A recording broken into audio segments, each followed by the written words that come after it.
Kwa siku za hivi karibuni watu kujipima ukimwi wenyewe nyumbani bila kwenda hospitali imekuwa ni jambo la kawaida.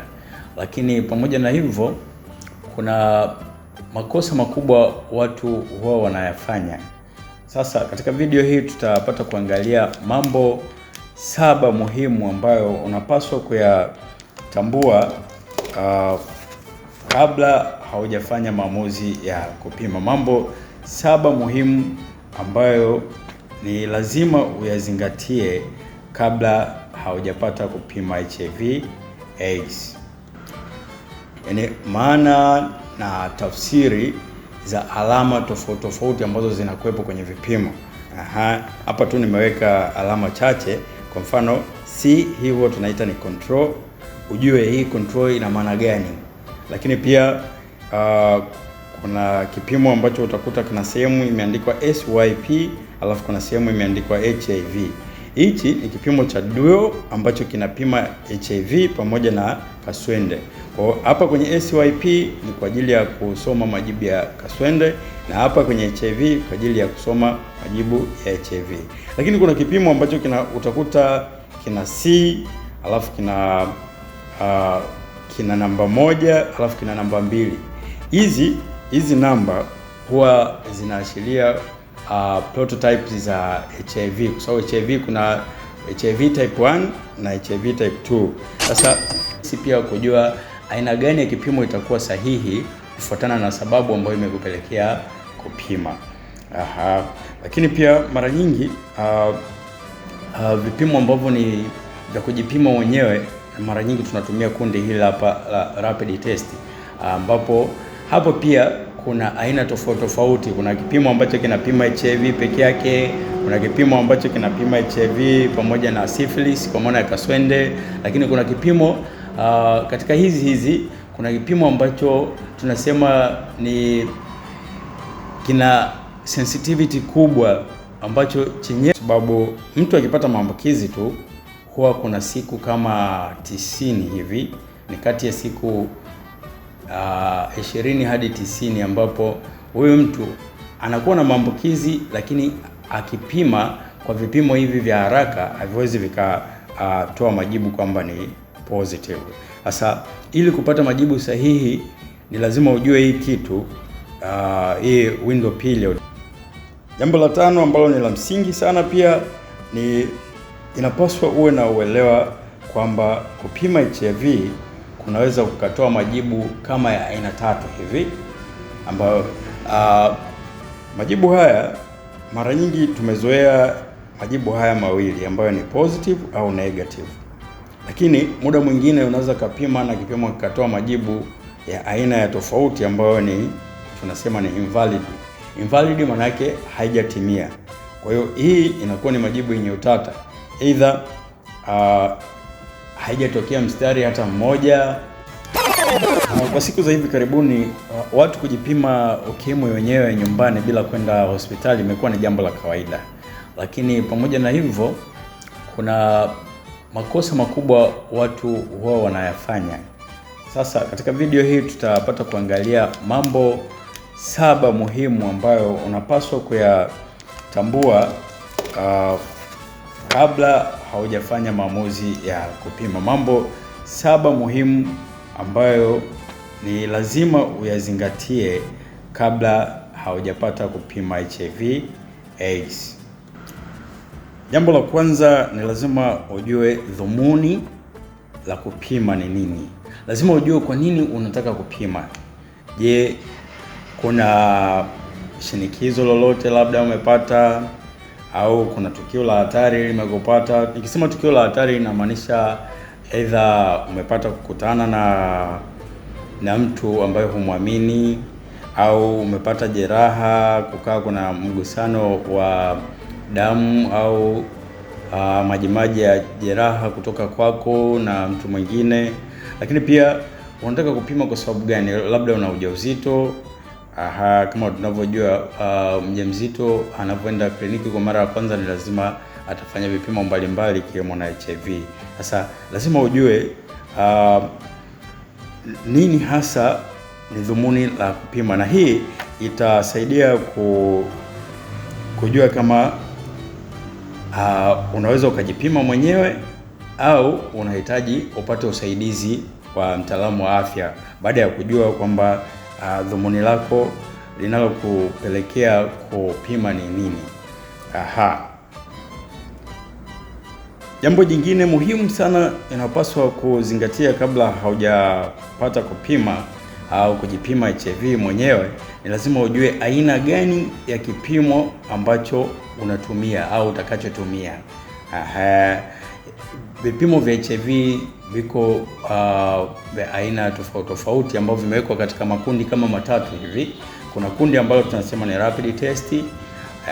Hapo pia kuna aina zake, lakini kuna kipimo kingine ambacho tunafupisha tunaita ELISA. ELISA hii kirefu yake ni Enzyme Linked Immunosurveillance Assay. Sasa hizi zina ufanisi zaidi, au kuna kipimo kingine tunaita PCR. Hii PCR pia ni kipimo ambacho kina ufanisi mkubwa sana. Sasa ukishajua nini kinasababisha upime, itakuwa ni rahisi pia kujua aina gani ya kipimo itakuwa sahihi kufuatana na sababu ambayo imekupelekea kupima. Lakini pia mara nyingi vipimo ambavyo ni vya kujipima mwenyewe, mara nyingi tunatumia kundi hili hapa la rapid test, ambapo hapo pia kuna aina tofauti tofauti. Kuna kipimo ambacho kinapima HIV peke yake, kuna kipimo ambacho kinapima HIV pamoja na syphilis kwa maana ya kaswende, lakini kuna kipimo katika hizi kuna kipimo ambacho tunasema ni kina sensitivity kubwa, ambacho chenyewe kama mtu akiwa na maambukizi mengine kinaweza kikadetect au kasoma positive. Lakini kuna kipimo ambacho tunasema kina high specificity, yani chenyewe kina detect tu kama mtu yuko na HIV. Sasa lazima ujue hizi aina za vipimo ili uweze kufanya maamuzi sahihi kwenye kuchagua hizi vipimo. Kama nilivyosema, mara nyingi hizi vipimo vya haraka huwa vinachelewa pia kujua maambukizi ya karibuni. Kwa mfano, kama mtu maambukizi ameyapata labda siku kadhaa, labda siku 7 au siku 10 nyuma, akitumia hivi vipimo vya rapid test ni mara nyingi haviwezi vikatoa majibu ambayo ni sahihi. Kwa hiyo ni lazima ujue pia aina gani ya kipimo utatumia ili upate majibu sahihi kulingana na sababu iliyokupelekea upime. Jambo la tatu la msingi kabisa kuzingatia ni unapaswa ujue kitu kinachoitwa latent period au window period. Sasa kwa maelezo mafupi tu kwamba hii ni kipindi ambacho tangu mtu amepata maambukizi hadi wakati ambapo antibodies zake zinaanza kureact against yale maambukizi. Hapa ndio mtu anaweza akapima na akapata majibu sahihi kwa vipimo vile ambavyo tumezungumzia pale vya rapid test. Nasema hivyo kwa sababu gani? Kwa sababu mtu akipata maambukizi tu huwa kuna siku kama 90 hivi, ni kati ya siku 20 hadi 90 ambapo huyo mtu anakuwa na maambukizi, lakini akipima kwa vipimo hivi vya haraka haviwezi vikatoa majibu kwamba ni positive. Sasa ili kupata majibu sahihi ni lazima ujue hii kitu, hii window period, ili usije ukapima tu mara moja na ukatoka na majibu hayo ya moja kwa moja. Jambo la 4 ambalo la msingi sana ni lazima kabla haujataka kujipima mwenyewe, ujue maana mbalimbali za kwenye vipimo, yani maana na tafsiri za alama tofauti tofauti ambazo zinakuwepo kwenye vipimo. Hapa tu nimeweka alama chache. Kwa mfano C, hii huwa tunaita ni control. Ujue hii control ina maana gani. Lakini pia kuna kipimo ambacho utakuta kuna sehemu imeandikwa SYP, alafu kuna sehemu imeandikwa HIV. Hichi ni kipimo cha dual ambacho kinapima HIV pamoja na kaswende. Kwa hapa kwenye SYP ni kwa ajili ya kusoma majibu ya kaswende, na hapa kwenye HIV kwa ajili ya kusoma majibu ya HIV. Lakini kuna kipimo ambacho utakuta kina C, alafu kina namba 1, alafu kina namba 2.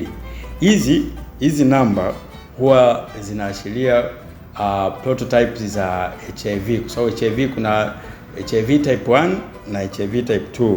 Sasa ukiona au ukipata kipimo cha namna hii na kwa bahati mbaya ikaja mistari labda kwenye C na either katika 1 au kwenye 2, manake kwamba huyo mtu anakuwa ni HIV positive, lakini pia ina maana kwamba na maambukizi ya HIV type either 1 au 2.